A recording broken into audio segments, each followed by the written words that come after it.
Ni mtoto ambaye namjua, ni mtoto msanii, sio mwizi.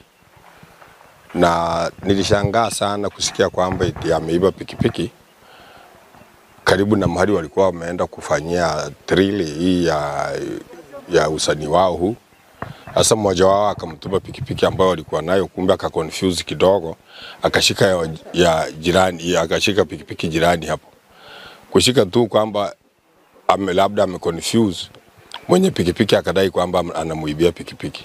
Kakuta kijana hako hapo kwa hoteli hapo, vile nilikuwa naambiwa sababu sikukuwa hapo.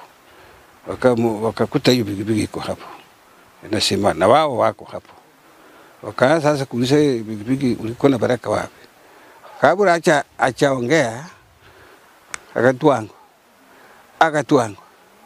akatwangu mpaka kaanguka chini. Huyo ni ndugu yangu tangu zamani, hajaiba, hajaifanya chochote. So tulikuwa tunaomba kwamba haki itendeke kwa hiyo kijana. Kama huyo kijana alikuwa amepatikana na pikipiki, angepatikana na pikipiki wamuulize hii pikipiki, ama hata wamshike wapeleke polisi. Hakuna sheria ya kuua mtu.